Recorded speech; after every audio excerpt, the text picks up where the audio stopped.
Hello, जय हिंद मेरे प्यारे साथियों। कैसे हैं आप सभी लोग। आशा करता हूँ कि यहाँ पे सभी लोग अच्छे होंगे, मस्त होंगे। तो एक बार फिर से आप सभी लोग का आपके अपने परिवार टारगेट विद सपनास में सभी लोगों का यहाँ पे स्वागत है। तो चलिए साथियों, यहाँ पे आज हम लोग हिंदी के यहाँ पे दूसरा प्रैक्टिस सेट दूसरा दूसरा यहाँ पे आज करने वाले हैं, जो कि साथियों आप लोग यहाँ पे प्रीवियस ईयर क्वेश्चन पर आधारित ये प्रैक्टिस सेट होगा। साथियों बहुत ही इंपॉर्टेंट होगा, आप लोग इस क्लास को बिल्कुल भी मिस नहीं करिएगा, क्योंकि यहाँ से आप लोगों को 100% यहाँ पे क्वेश्चन देखने को मिलेगा, क्योंकि प्रीवियस ईयर क्वेश्चन बहुत ही इंपॉर्टेंट होते हैं यहाँ पे। तो आप लोगों को बिल्कुल भी स्किप करते ना हुए वीडियो को पूरा देखना है और लास्ट तक देखना है। तो चलिए साथियों यहाँ पे शुरू करते हैं आज की क्लास। तो साथियों आपकी स्क्रीन पे आप लोगों के सामने यहाँ पे पहला क्वेश्चन यहाँ पे आ चुका है। तो जैसा कि आप लोग यहाँ पे देख सकते हैं, पहले क्वेश्चन यहाँ पे बताया कि निम्न में से दिए गए शब्द का सही स्त्रीलिंग शब्द का चयन करें। तो साथियों आप लोग यहाँ पे बताना है स्त्रीलिंग का, यानी कि स्त्रीलिंग शब्द का चयन करना है। तो साथियों सबसे पहले आप लोग देख सकते हैं यहाँ पे ए नंबर में यहाँ पे क्या दिया गया है, हंसनी। दूसरे में भी हंसनी है, तीसरे में हंसी और डी में हंसिया। तो यहाँ पे आप लोगों का जो करेक्ट आंसर हो जाएगा वो आप लोगों का यहाँ पे ए नंबर हो जाएगा, हंसनी। इसके बाद साथियों यहाँ पे अगला नेक्स्ट यहाँ पे आपकी स्क्रीन के सामने निम्न में से दिए गए शब्द का सही पुल्लिंग शब्द का चयन करें। तो आप लोग बताना है निम्न से पुल्लिंग शब्द रूप यहाँ पे कौन सा है। तो साथियों यहाँ पे आप लोग देख लीजिए, आप लोग को पता भी होगा यहाँ पे कुम्हार। तो साथियों यहाँ पे करेक्ट जो आप लोग का आंसर हो जाएगा। इसके बाद कुमार और कुम्हारी जो बिल्कुल गलत है साथियों। आदमी आप लोग का करेक्ट आंसर यहाँ पे ए नंबर होने वाला है, कुम्हार।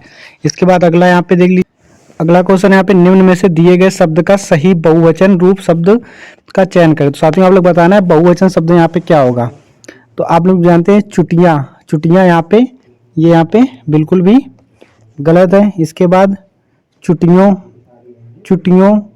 और चटियाए। तो यहाँ पे सबसे पहला जो आप लोग का यहाँ पे पहला ऑप्शन तो गलत होगा। इसके बाद इसका जो करेक्ट आंसर हो जाएगा यहाँ पे हो जाएगा चुटियों।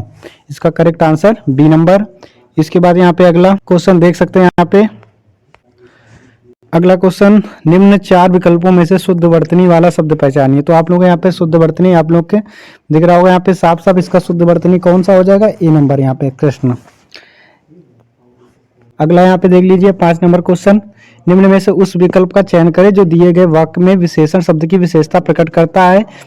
तो साथियों ये शब्द है, इस पर्वतमाला में बहुत ऊंचे ऊंचे पहाड़ है। तो आप लोगों को बताना है विशेषता, यानी कि विशेषता कौन प्रकट करता है, विशेषण। यानी जिस चीज की यहाँ पे विशेषता बताई जाए, जो संज्ञा और सर्वनाम की विशेषताएं बताते हैं, उनको क्या कहते हैं, विशेषण कहते हैं। तो साथियों आप लोग यहाँ पे पता है कि सेंटेंस में आप लोगों से पूछा गया इस पर्वतमाला में बहुत ऊंचे ऊंचे पहाड़ हैं, यानी किसकी विशेषता बताई जा रही है यहाँ पे, पहाड़ की।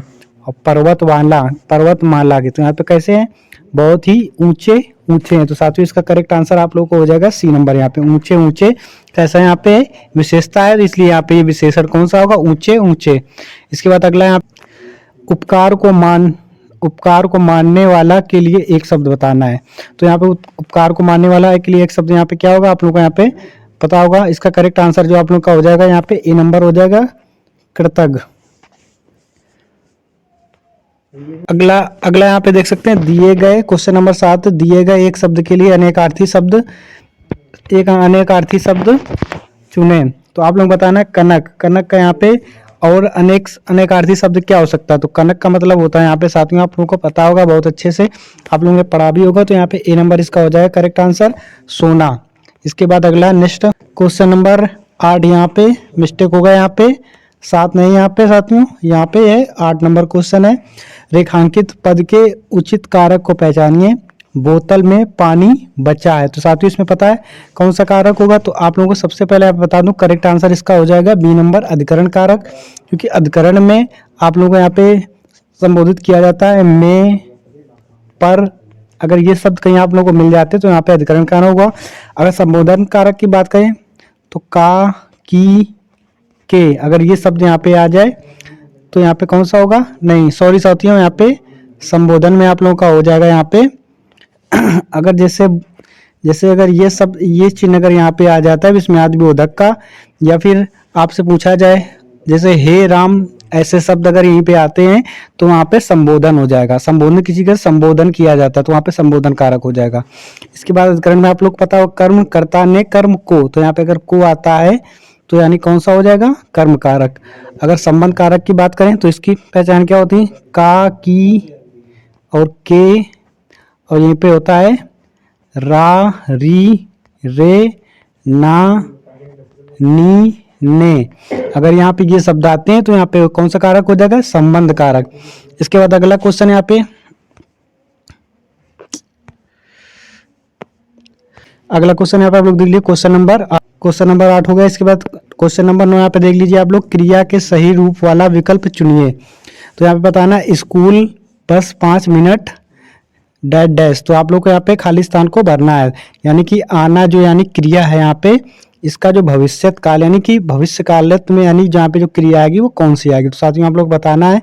तो यहाँ पे आप लोग सेंटेंस पूरा करेंगे, स्कूल बस 5 मिनट क्या में आ गई, क्या ये करेक्ट होगा, तो साथियों बिल्कुल नहीं करेक्ट लग रहा है। इसके बाद स्कूल बस 5 मिनट में आएगी, तो ये कुछ कुछ लग रहा है। इसके बाद अगला देख लेते हैं, स्कूल बस 5 मिनट में आके गई, तो ये तो बिल्कुल गलत लग रहा है। डी नंबर देख लेते हैं, स्कूल बस 5 मिनट में आके चली गई। तो साथियों यहाँ पे ये भी कुछ कुछ सही लग रहा है, लेकिन साथियों इसका जो करेक्ट आंसर हो जाएगा वो आप लोगों का बी नंबर, यानी स्कूल बस 5 मिनट में आएगी, क्योंकि उसने पूछा है आना की समान भविष्यत काल, तो समान भविष्यत काल में कौन सी आएगी, आएगी, यानी में आएगी।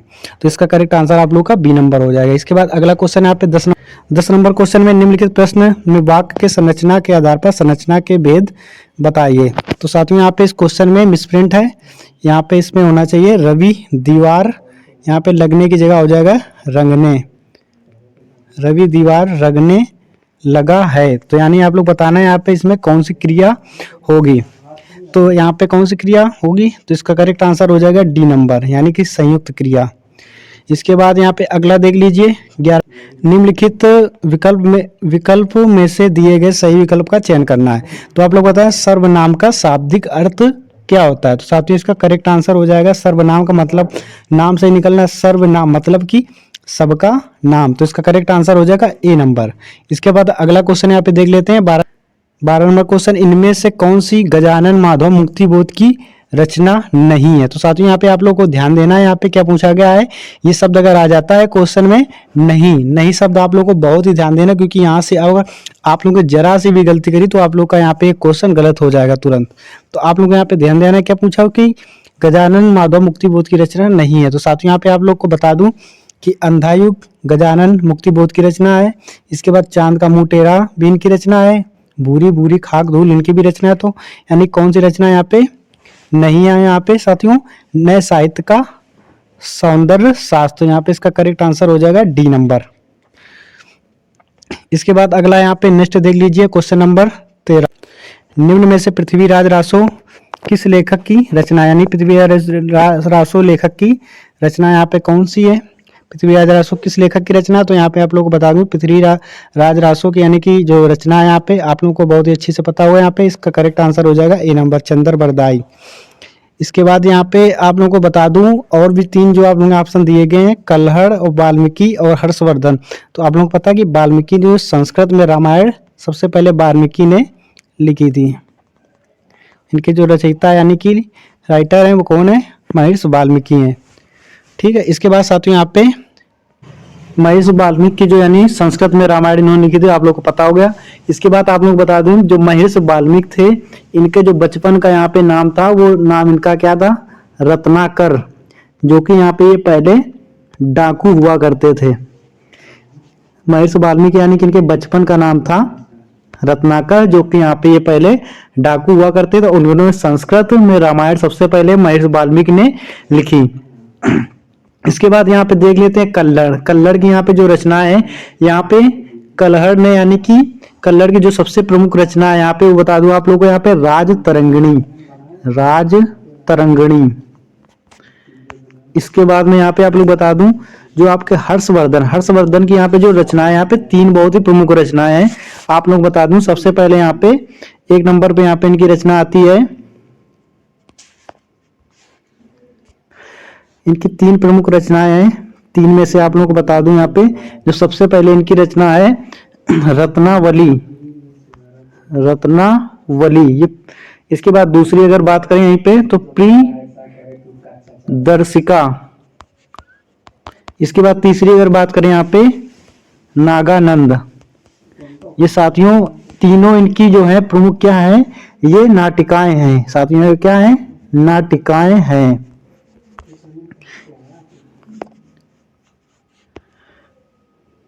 तो साथियों यहाँ पे आप लोग ने इस क्वेश्चन को देख लिया आंसर। इसके बाद साथियों अगला यहाँ पे क्वेश्चन देख लेते हैं 14 नंबर। 14 नंबर सामने आप लोग की स्क्रीन के सामने देख सकते हैं, सत्यार्थ प्रकाश उपन्यास के लेखक का नाम क्या है। यहाँ पे मिसप्रिंट हो गया, यहाँ पे होना चाहिए सत्यार्थ प्रकाश उपन्यास के लेखक का नाम क्या है। तो साथियों आप लोग बता दूं, स्वामी दयानंद सरस्वती करेक्ट आंसर इसका हो जाएगा।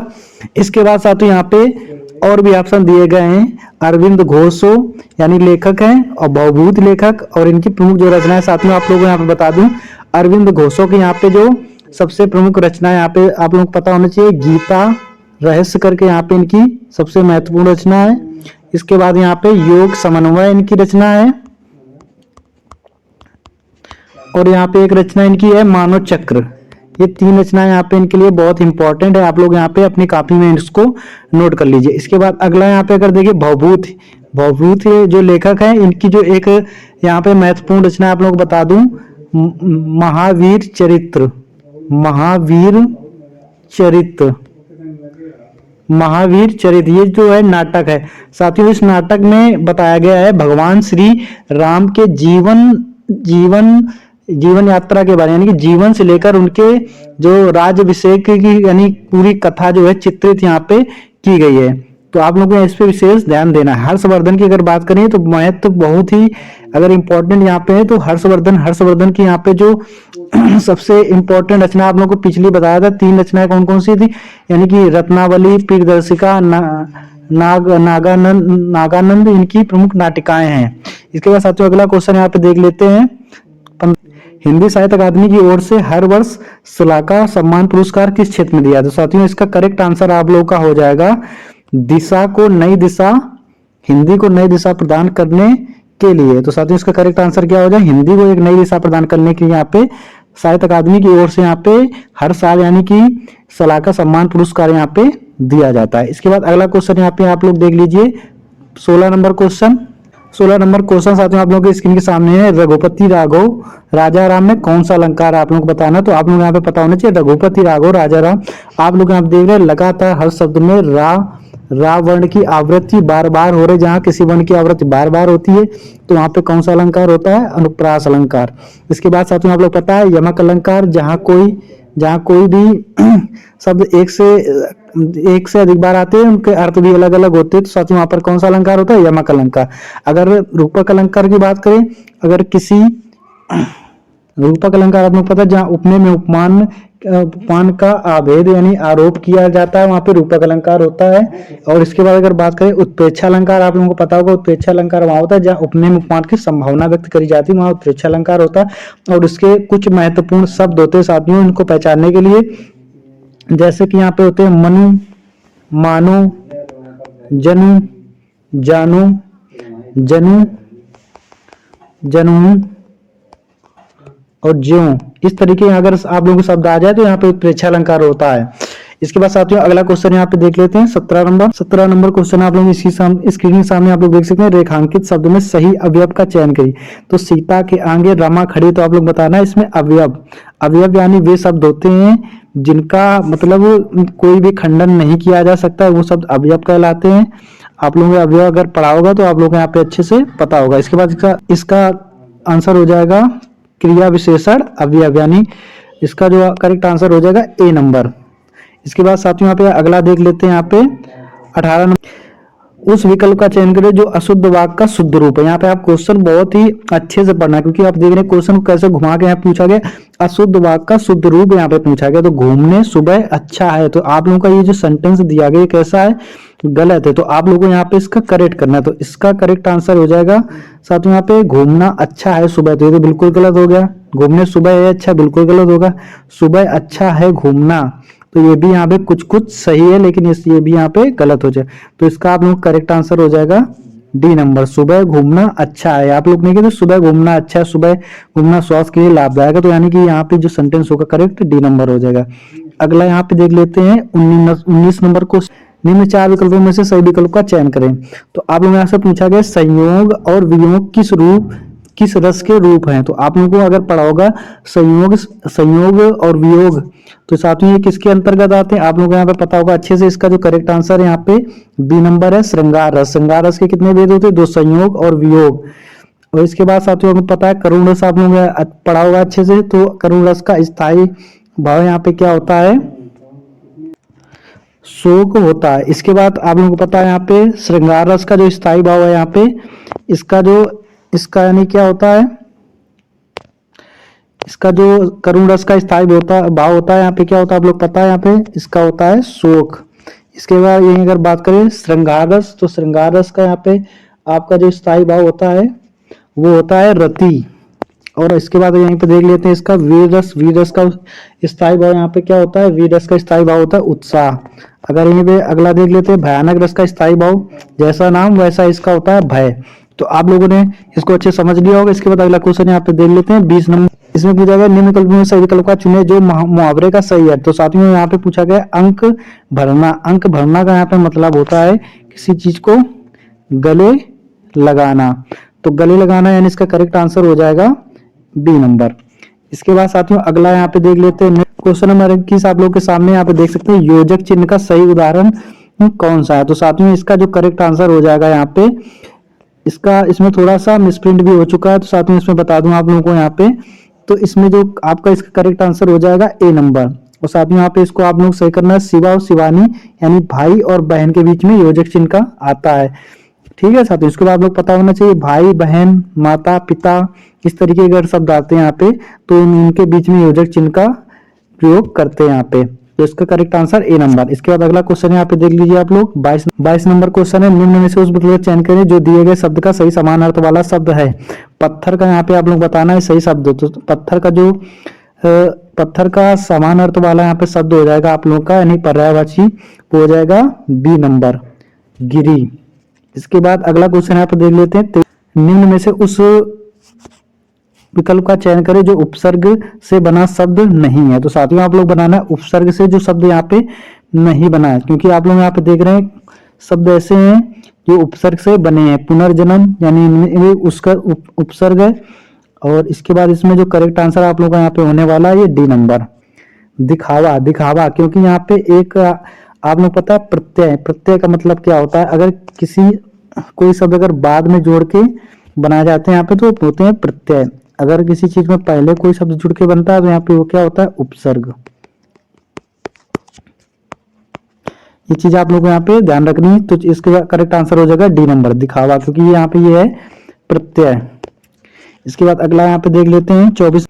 निम्न में से उस विकल्प का चयन करें जो दिए गए शब्द का सही समान अर्थ वाला शब्द है। दुविधा। दुविधा का साथ में यहाँ पे जो करेक्ट आंसर यानी होने वाला है यहाँ पे धर्म संकट, यानी इसका करेक्ट आंसर हो जाएगा ए नंबर धर्म संकट। इसके बाद अगला क्वेश्चन यहाँ पे देखते हैं आप लोगों का लास्ट क्वेश्चन यहाँ पे 25वां क्वेश्चन है। दोहा के प्रथम चरण में कितनी मात्राएं होती है। साथ में इस तरीके क्वेश्चन आप लोगों को यहाँ पे कल की क्विज में यानी प्रैक्टिस सेट में यहाँ पे था, उसमें पूछा गया था सोठा, तो आज यहाँ पे आया है दोहा। तो आप लोगों को इसको बहुत ही अच्छे से पढ़ना है। दोहा, सोठा, रोला और जितने भी यहाँ पे छंद होते हैं इनको बहुत ही अच्छी तरीके से याद करने हैं। तो दोहा के प्रथम चरण में कितनी मात्राएं होती है यहाँ पे 13 मात्राएं होती है। तो इसका करेक्ट आंसर हो जाएगा बी नंबर। तो आप लोग पता होना चाहिए दोहा में यानी कि पहले और तीसरे यानी विषम चरण में होती है 13 और दूसरे और चौथे यानी सम चरण में होती है 11 मात्राएं। इसके बाद ठीक इसी तरीके से होता है आप लोगों को यहाँ पे सोठा। तो सोठा में आप लोगों को जस्ट इसका उल्टा होता है, पहले और तीसरे में 11 होती है और दूसरे और चौथे में यहाँ पे 13 मात्राएं होती है। तो आप लोगों को ये चीज यहाँ पे बहुत ही अच्छे से याद कर रखनी है। तो साथियों आप लोगों को ये सेशन अच्छा लगा होगा तो आप लोगों ने बिल्कुल ही यहाँ पे अपने को यहाँ पे जांच लिया होगा कि हम लोग यहाँ पे कितनी गहराई में है, कितनी हमारी तैयारी है यहाँ पे।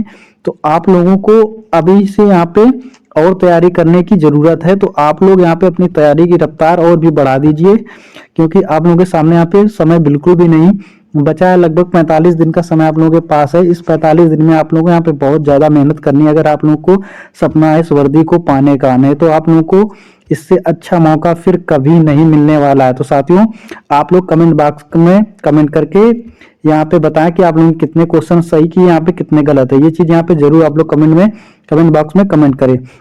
तो अगर साथियों आप लोगों को वीडियो अच्छी लगी, हेल्पफुल लगी, तो वीडियो को लाइक शेयर करना बिल्कुल ना भूले, अपने दोस्तों के साथ जरूर शेयर करें।